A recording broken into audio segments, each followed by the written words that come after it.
Viewers welcome to A to Z with Awesome Aparna and welcome to Mind and You series. ఈరోజు మనతో పాటు family counsellor కల్పవల్లి గారు ఉన్నారు. ఆవిడతో మాట్లాడదాం. నమస్తే అమ్మా. నమస్తే తల్లి. మనం గత కొన్ని రోజులుగా చాలా సీరియస్ టాపిక్స్ మాట్లాడుకుంటున్నాము.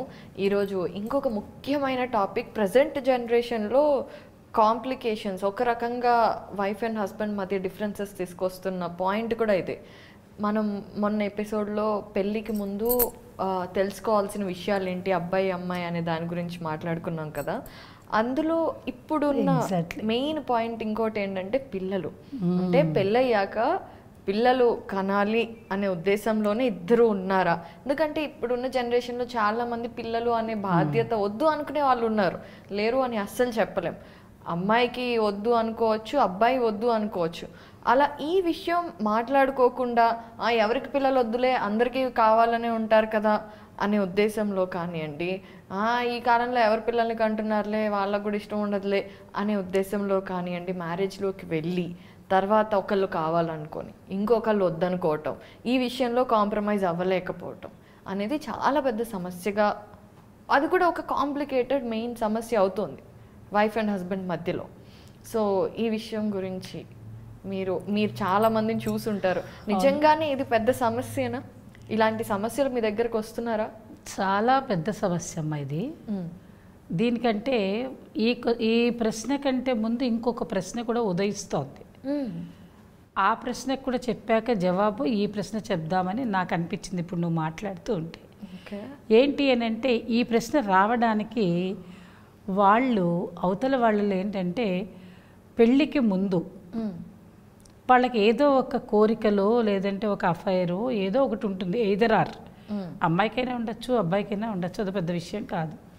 ఉన్నప్పుడు ఏంటంటే సమ్ రీజన్స్ అది ఫెయిల్ అవుతుంది. పెళ్ళి చేసుకునేదాకా విధానం రాకపోవచ్చు. అంటే ఎందుకు అలా అవుతుంది అంటే, ఏదో ఒక కారణాలు అవుతాయి, తెలియదు. అది ఎన్ని రకాలు ఉన్నాయి, దానికి చెప్పాలంటే ఎన్ని ఎపిసోడ్స్ అయినా సరిపోదు. అవును. కాబట్టి అవి ఫెయిల్యూర్ అయిపోతే అలా ఉండిపోరు, కొన్ని రోజులు బాధపడతారు. తర్వాత అమ్మ నాన్నలు చెప్తారు, చూస్తానరా పెళ్ళిళ్ళు అంటారు, పెళ్ళి చేసుకుంటారు, అబ్బాయి అయినా సరే అమ్మాయి అయినా సరే. ఆ పెళ్ళి చేసుకున్న తర్వాత వాళ్ళు సుఖంగా ఉంటారా అనేది ఒక పెద్ద ప్రశ్న. అప్పుడే మొదలవుతాయి ఈ ప్రశ్నలన్నీ కూడా. అప్పుడు వాళ్ళకి ఏమవుతుంది అంటే, వాళ్ళు సంతోషంగా ఉండలేరు. కారణం ఏమిటి అంటే, అవతల వాళ్ళు గుర్తొస్తూ ఉంటారు, ఎక్కడో ఏదో ఒక మూలలో ఉంటుంది. వాళ్ళు చాలా ఏళ్ళు కలిసి ఉంటారు, ఒక 5-6 ఏళ్ళు ప్రేమించుకున్న వాళ్ళు ఉంటారు, చాలా విషయాలని ఒకళ్ళొకరు షేర్ చేసుకున్న వాళ్ళు ఉంటారు. సరే, ఏదో సమ్ ఆర్ అదర్ రీజన్స్లో వాళ్ళు విడిపోయినంత మాత్రాన ఇదేమీ మెటీరియల్ కాదుగా మర్చిపోవడానికి. మనసు తొందరగా మర్చిపోదు. ఎవరినైనా సరే చేసుకోవాలి అని అనుకున్నప్పుడు సరే కుదరలేక చేసుకోరేదో. ఆ తర్వాత వీళ్ళు చేసుకున్నటువంటి పెళ్ళి సక్సెస్ అవ్వాలి అని అంటే ఏం చెయ్యాలి? ఇది చాలా పెద్ద టాపిక్ ఇది. ఆ టాపిక్ అయిన తర్వాతనే ఈ సంతానం అనే టాపిక్లోకి రావాలి. లేకపోతే వీళ్ళు సక్సెస్ కాకపోతే అట్లాంటి వాళ్ళకి అసలు ఈ పిల్లలు వద్దు అనే టాపిక్ వచ్చేస్తుంది అమ్మలు. పిల్లలు వద్దు అనడానికి రీజన్ ఏంటి అంటే, వీళ్ళ లైఫ్ సక్సెస్ కాకపోతే, సక్సెస్ స్టోరీ లేకపోతే వాళ్ళకి ఇష్టం ఉండదు. ఇది కూడా ఒక పాయింట్. మీరు అడిగిన ప్రశ్నలో అయితే అది ఇంకొక పాయింట్.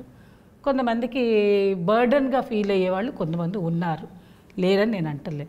ఫస్ట్ మనం ఈ ముందు ప్రశ్నకి జవాబు తీసుకున్నట్టయితే, వాళ్ళు ఎలా మలుచుకోవాలి వాళ్ళ లైఫ్ని. తప్పనిసరి ఒకసారి మీరు పెళ్ళి చేసేసుకున్న తర్వాత ఇంకా ఎవరో వాళ్ళని మీరు ఆలోచించుకుంటూ ఉన్న జీవితాన్ని పాడు చేసేసుకుంటే ఎలా అపర్ణ? అవునా, చాలా తప్పు, చాలా తప్పు కదా. మీకు ఇష్టమయ్యే పెళ్ళి చేసుకున్నారు కదా. ఈ పెళ్ళి అనేది ఏదో పడి ఉంటుందిలే అని చేసుకునే పెళ్ళిది కాదుగా.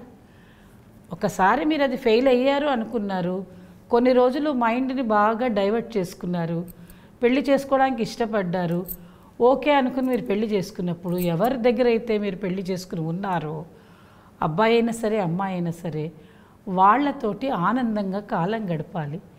ఇంకా పాత విషయాలన్నీ తవ్వుకుంటూ కూర్చోకూడదు. తవ్వితే మీకు వచ్చేది ఏమీ లేదు, ఒక గుంట తప్ప ఏమీ రాదు, దానిలో నిధి రాదు. తవ్వేది దేనికమ్మా? ఏదైనా నిధులు ఉంటాయని తవ్వుతారు, కానీ తవ్వుతుంటే నిధులు ఏం లేవు, అక్కడ గుంట ఏర్పడుతుంది తప్ప ఏం లేదు. ఆ తీసిన గుంటలో ఎవరు పడాలి? మళ్ళీ మనమే పడాలి. దాని బదులు ఆ గుంటలను తవ్వకండి, మనకి ఇష్టమయ్యే పెళ్లి చేసుకున్నాం కదా, ఆనందంగా ఉందాము. అయింది ఏదో అయిపోయింది, దాని గురించి కాదు. అక్కడ ఏదైతే పొరపాటు జరిగిందో, ఆ పొరపాటు వల్ల మీకు బ్రేకప్ అయ్యిందో, అదే పొరపాటు ఇక్కడ చెయ్యకూడదు. ఇది వాళ్ళు నేర్చుకోవాల్సిన లెసన్. అవునా కదా? ఇప్పుడు అక్కడ పొరపాటు అయిపోయింది, ఆ పొరపాటు వల్ల మీ బ్రేకప్ అయింది, మళ్ళీ అదే పొరపాటు ఇక్కడ చేస్తే ఎట్లా? అది గుర్తుపెట్టుకొని వాళ్ళని ఆలోచించుకుంటే మళ్ళీ వాళ్ళకి ఫోన్లు చేసి మళ్ళీ వాళ్ళకి మెయిల్ ఇచ్చి మళ్ళీ మెసేజ్లు పెట్టి అవసరమా తల్లి? దానివల్ల ఏమవుతుంది? ఉన్న రిలేషన్ చెడిపోతుంది. చెడిపోతే వాళ్ళు ఆనందంగా ఉండలేరు. ఆ సమయంలో ఇంకా పిల్లలనే ఆలోచన ఎలా వస్తుంది? పిల్లలంటే ఏమన్నా బ్యాంక్ వెళ్ళు లేకపోతే ఏటీఎం కార్డుకి వెళ్ళి తీసుకొచ్చేది కాదు కదా. నువ్వు ఎంత ఆనందంగా ఉంటేనే కదమ్మా నీకు సంతానం అనేది కలిగేది. మీరు మానసిక ఆనందం లేకుండా శరీరాలు కలిసినప్పటికీ కూడా సంతానం ఏర్పడదు. మీ మనసు ఉంటేనే ఏదైనా అయ్యేది. ఏమీ లేనప్పుడు అది ఎలా అవుతుంది? పిల్లలు పుట్టరు. అంటే అర్థం ఏంటంటే మీకు సంతానం అక్కర్లేదనుకుని మీరు కాపురాలు చేస్తున్నారని అర్థం. అందువల్ల అలాంటి కేసెస్లో ఏమిటి అని అంటే, మొట్టమొదటిగా మేము చెప్తాం, మా దగ్గరికి వస్తే మీరు లవ్ ఫెయిల్యూర్ అయితే అయ్యింది, పొరపాటో గ్రహపాటో అయిపోయింది, వదిలేసేయండి. దీనికి పేరెంట్స్ బాగా బాధ్యత తీసుకోవాలి. ఎయిదర్ పేరెంట్స్ ఎంత బాధ్యత తీసుకోవాలి? అక్క చెల్లెళ్ళు తీసుకోవాలి, అన్నదమ్ములు తీసుకోవాలి. ఊరికి పదే పదే పొడవకూడదు దాని గురించి. కుటుంబ సభ్యులందరూ కూడా వాళ్ళకి బాగా దగ్గరగా ఉండాలి. ఉండి చక్కగా పెళ్లి చేసుకోవాలని చెప్పాలి. చేసుకున్న తర్వాత వచ్చిన అమ్మాయిని బాగా జాగ్రత్తగా చూసుకోవాలి. లేదనుకోండి, అమ్మాయి వచ్చిన మొదలుకొని ఆ పాత విషయాలే గుర్తుపెట్టుకొని తోడకూడదు. వాళ్ళతో పాటు వాళ్ళ చుట్టూతో ఉండేవాళ్ళు కూడా.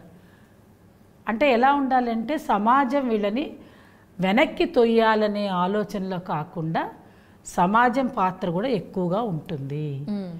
అందువల్ల ఏంటి అంటే, ఆనందంగా వీళ్ళు కాలం గడపాలి అంటే కుటుంబం యొక్క పాత్ర, సమాజం యొక్క పాత్ర, వీళ్ళ పాత్ర ఇవన్నీ కలిసి ఉంటే ఇలా ఫెయిల్యూర్ అయిపోయి మళ్ళీ మధ్యలోకి వచ్చినటువంటి వాళ్ళు సంతోషంగా కాలం గడపగలుగుతారు. అటువంటి వాళ్ళకి కనుక పిల్లలు తొందరగా పుడితే వాళ్ళు పిల్లల మీదకి ఉంటుంది డైవర్ట్ అయిపోతారు. అందువల్ల తొందరగా వాళ్ళు సంతానాన్ని కనాలి. ఎలాగ సంసిద్ధత అన్నారు చూడండి, దీనికి ఇది సంసిద్ధత. ఈ రకంగా మైండ్ కనుక మీరు మేకప్ చేసుకోకపోతే కుటుంబ జీవనం ఆనందంగా సాగదు, సంతోషంగా సాగదు. నెక్స్ట్, ఇప్పుడు మనం చెప్పుకునేది ఏమిటి అని అంటే, చాలామంది పెళ్ళవుతున్నప్పుడే ఏం మాట్లాడుకుంటారు అంటే, అన్ని విషయాలు మాట్లాడుకుంటారు, కానీ ఈ సంతానం అనే మాట గురించి ఎవరు పెద్ద కలగజేసుకోరు. కానీ మైండ్స్లో ఉంటుంది. చాలామందికి ఏంటంటే, పెళ్ళయ్యాక 2 ఏళ్ళు 3 ఏళ్ళు ఆనందంగా కాలం గడపాలి, మేము హ్యాపీగా తిరగాలి, మొత్తం ప్రపంచమే చుట్టి రావాలి, పిల్లలు ఒక బర్డన్ మాకు, మేము వాళ్ళని పోషించాలి, ఆ బర్డన్ ఎత్తి మీద పెట్టుకోలేము అనుకునే వాళ్ళు 160 మంది 70 మంది ఉన్నారు. అందుకని వాళ్ళు ఏమిటంటారు, పెళ్ళవ్వంగానే మేము పిల్లల్ని కనడానికి రెడీగా లేము, సుముఖత చూపటం లేదు. ఇంట్లో పెద్దవాళ్ళు ఏం చేస్తారు, ఏమిట్రా అని అడుగుతారు. అమ్మాయి ఏంటమ్మా ఇంకా ఎన్నాళ్ళు అని అడుగుతూ ఉంటారు. కానీ వీళ్ళు ఎవరికి ఏవి చెప్పరు. అది ఒక పాయింట్. అయితే కొంతమంది కలిసి ఉండలేరు, వాళ్ళకి చాలా మానసికంగా చాలా కన్స్ట్రెంట్స్ ఉంటాయి, వాళ్ళతో కలిసి కాపురం చేయలేరు, పిల్లల్ని పక్కకు పెట్టేస్తారు, ఇప్పుడే వద్దు వద్దు వద్దు వద్దని. కొంత తెలియక, ఎందుకంటే పిల్లలు పుడితే చాలా బర్డన్స్ ఉంటాయి, ఫీజులు కట్టాలి, వాళ్ళకు పుట్టినప్పటి నుంచి వాళ్ళకు రకరకాలు చేయాలి. ఈ రోజుల్లో ఏంటమ్మా, పుట్టిన తర్వాత 3వ నెల నుంచే ఫీజులు కట్టాల్సిందేగా, వాళ్ళని తీసుకెళ్ళి క్రష్లో పడేయాల్సిందేగా, అదొక ఫీజేగా. మళ్ళీ వీళ్ళు ఉద్యోగాలు చేసుకోవాలిగా. అక్కడి నుంచి వస్తుంది వీళ్ళకి ఆలోచన. ఒక పిల్లవాడిని కనాలంటే అసలు కనడానికి ఎంత డబ్బులు ఖర్చు పెట్టాలి? అది నార్మల్గా మీరు కన్సీవ్ అయ్యారు అంటే అదొక రకం, లేని పక్షంలో మీరు ఇంకేదైనా ఫర్టిలిటీ సెంటర్స్కి వెళ్ళి కనాలంటే అదొక పెద్ద పని. ఆ పనితోటి బోల్డ్ డబ్బు ఖర్చు అవుతుంది. మళ్ళీ కనడానికి డబ్బు ఖర్చు అవుతుంది, కన్న తర్వాత పెంచడానికి డబ్బు ఖర్చు అవుతుంది. పిల్లల్ని కంటే మాత్రం డబ్బు ఖర్చు అవుతూనే ఉంటుంది. దాన్ని నెగిటివ్ సెన్స్లోకి వెళ్ళకూడదు. పిల్లల్ని కలగడమే అదృష్టం అనుకోవాలి. సంతానం లేని వాళ్ళని వెళ్ళి మాట్లాడిచ్చే చూడు అపర్ణ, నువ్వు ఎంత బాధపడుతూ ఉంటారు. అయ్యో మాకు పిల్లలు లేరండి అంటే. కానీ పిల్లలు ఉన్నప్పుడు మాత్రం వాళ్ళు చాలా ఆనందంగా ఉంటారు. మన మనసు డైవర్ట్ అయిపోతుంది. సైకలాజికల్గా మనం చాలా ఆనందంగా ఉంటాం తెలుసా. ఎంతటి అనారోగ్యాన్నైనా మనం మర్చిపోతాం. అసలు ఏముండదు. ఇంటికి వెళ్ళంగానే ప్రశాంతంగా ఉంటుంది పిల్లల్ని చూస్తే. ఎంతటి భార్యాభర్తలు కోపంగా ఉన్నా కూడా పిల్లల్ని చూడంగానే మర్చిపోతారు. ఆ పిల్లలతో ఆట ఆడుకుంటూ ఉంటారు, అసలు విషయాలు మర్చిపోతారు. అలాగా మైమరిపించేటువంటి గుణం ఎవరిలో ఉంటుందంటే వాళ్ళకి కలిగిన సంతానంలో ఉంటుంది. అటువంటి సంతానాన్ని మీరు ఇంకా టైం తీసుకుంటూ పోతే మీరు ఎప్పుడు అడ్జస్ట్ అవుతారు లైఫ్లో? అదే పెళ్ళి అయిపోగానే ఒక సంవత్సరం ఓకే మీరు అడ్జస్ట్ అయ్యి, మీకు కుటుంబం అడ్జస్ట్ అయ్యి అన్నీ అడ్జస్ట్ అయ్యాక సంతానం అంటే ఓకే, ప్రాబ్లమే లేదు. అలా కాకుండా చాలామంది, అంటే నేను కొన్ని ఫారెన్ కంట్రీస్లో విన్నాను, అక్కడ ఉండేటువంటి వాళ్ళు చెప్పే విధానం ఏంటి అంటే, మాకు మొత్తం డబ్బులన్నీ రెడీ అయితే కానీ మేము పిల్లల్ని కనము, 10 ఏళ్ళైనా సరే మాకు ఒక సోషల్ స్టేటస్ కార్డు కావాలి, ఓ ఇల్లు కావాలి, ఓ కారు కావాలి, ఓ ఆఫీసులో. అంటే మనలాంటి ఉద్యోగాలు ఉండవు వాళ్ళకి. 365 రోజులు ఉద్యోగాలు, 30 రోజులు ఉద్యోగాలు చేయరు. వారం వారం కూడా మారేటువంటి ఉద్యోగాలు వాళ్ళకు ఉంటాయట. అలా ఉన్నప్పుడు మేము కన్న పిల్లల్ని పెంచవలసిన బాధ్యత వాళ్ళదే కాబట్టి గవర్నమెంట్ ఒప్పుకోదుట. ఏ ఉద్యోగం లేనటువంటి వాళ్ళు పిల్లల్ని కనడానికి ఒప్పుకోరట. పిల్లలకి చాలా విలువ ఇస్తారట అక్కడ. ఈవెన్ కార్లో వెళ్ళాలన్నా కూడా పిల్లలకు సపరేట్గా చూస్తూ, ఇళ్లల్లో పిల్లలకి సపరేట్ రూమ్స్ ఇస్తూ, పిల్లల్ని ఒక మాట అనకుండా తిట్టకుండా ఇలా పెంచుతారు వాళ్ళు. అలాగా పిల్లలకి అంత విలువ ఇస్తారు కాబట్టి వాళ్ళ విధానం అది, వాళ్ళ దేశ విధానం. నువ్వు ఆ దేశ విధానాన్ని ఇక్కడ నువ్వు అవలంబిస్తారంటే కుదరదుగా. కాబట్టి మన దేశంలో మన పద్ధతి ప్రకారంగా మీరు ఆనందంగా ఉండండి. చక్కటి సంతానాన్ని, మీరిద్దరు మానసిక ఆనందం లేకపోతే పుట్టే పిల్లలు సరిగ్గా పుట్టరు. వాళ్ళకు కూడా మానసిక ఆనందం ఉండదు. శరీర అవయవాలు కూడా సరిగ్గా రావు. వాళ్ళు చికాగ్గా ఉంటారు, ఎప్పుడు రోగాలు రొప్పులతోటి ఉంటారు. అలా ఉండకుండా ఉండాలంటే మీరు ఎలా ఉండాలి? ఆనందంగా ఉండాలి. అప్పుడు మీకు సంతానం బాగా సత్సంతానం కలుగుతుంది. మా దగ్గరికి వచ్చిన వాళ్ళకి మొట్టమొదటిగా మేము ఇదే చెప్తాం. కొంతమంది వస్తారు, ఏదో తప్పని పరిస్థితుల్లో మేము ఏదో కనేస్తాం పిల్లల్ని అని. తప్పని పరిస్థితులు కన్నా మీకు ఏమైనా మొక్క, ఏదేదో మొక్కు తీర్చేసుకున్నాం అనడానికి అలా కాదు కదా. మీకు ఒకవేళ పిల్లలు ఇప్పుడే కాదు అనడానికి కొన్ని రీజన్స్. అనారోగ్యంగా ఉంటే okay, I agree with your point. Either ఆ అబ్బాయికి కానీ అమ్మాయికి కానీ ఏదైనా తెలియకుండా అనారోగ్యం ఏదైనా ఉన్నా, కొంతమందికి కొన్ని అనారోగ్యాలు చెప్పే ఉంటాయి, కొన్ని చెప్పని ఉంటాయి. అలాంటివి ఏదైనా ఉంటే సంతానాన్ని కనకపోవడమే మంచిది. అంతేకాని జనరల్ కండిషన్స్లో అయితే మాత్రం మాకు పిల్లలు వద్దండి అన్నవాళ్ళు పెళ్లి చేసుకోకపోవడమే బెటర్. ఇంకెందుకు పెళ్లి చేసుకోవడం? మీ పిల్లలు వద్దన్నప్పుడు ఇంకా పెళ్లి చేసుకోవడం ఎందుకు? కొంతమంది అంటారు, మేము పెళ్లి చేసుకుంది మా పాటికి మేము సంతోషంగా ఉండడానికి, మాకు పిల్లలు అక్కర్లేదు. ఎప్పుడు కావాలి పిల్లలు? 50 ఏళ్ళకి పిల్లలు కావాలంటే ఆ రోజు పుట్టచ్చు, పుట్టకపోవచ్చు. మీకుండే హార్మోన్స్ వ్యవస్థకి శరీరం కూడా సహకరించాలి కదా. అందులో డబ్బులు వచ్చాక పిల్లల్ని కంటామన్న మాట పక్కన పెట్టేసేయండి. పిల్లలకి డబ్బుకి మీరు పొంతన పెట్టకండి. ఆటోమేటిక్గా అన్నీ సాగుతూ ఉంటాయి. దానికి తగ్గట్టుగా మీరు అనుగుణంగా వెళ్ళండి. అంతే తప్ప అన్నీ వద్దు వద్దు వద్దు పెళ్ళే వద్దు అనే 40 ఏళ్ళకి చేసుకుంటువి. ఇంకా ఇప్పుడు పిల్లలు కూడా వద్దంటే ఎట్లా? అది మన చేతిలో ఏం లేదు. అన్నీ మీరు అనుకున్నట్టుగా, మీరు అనుకోగానే ఏం పిల్లలు పుట్టరు తెలుసా అపర్ణ? నువ్వు చిన్నపిల్లవి, నీకు ఇంకా తెలియకపోవచ్చు దాని గురించి. మనం అనుకోగానే ఏం పుట్టరు పిల్లలు. ఇక్కడ ఒక రాత రాసి ఉండాలి పిల్లలు పుట్టడానికి కూడా. వాళ్ళ సంతాన యోగ్యత వాళ్ళకు ఉంటే అసలు ఈ ఆలోచనలు కూడా రావు. అవి లేకపోతే ఇలాంటి ఆలోచనలు కూడా వస్తాయి. అందుకని ఎవరైనా సరే పెళ్ళి అయిన తర్వాత సంతానం వాటందరికీ అవే అవుతాయి. ఒకవేళ అలాగా అవుతుందంటే మీరు అనవసరమైనటువంటి అడ్డంకులు చేసుకోవద్దు. మనసులో మాత్రం మాకు పిల్లలు వద్దు అని మాత్రం ఎప్పుడు అనుకోవద్దు. మీ పిల్లలే మీకు శ్రీరామ రక్ష. చాలా చక్కగా చెప్పారు. ధన్యవాదాలమ్మా.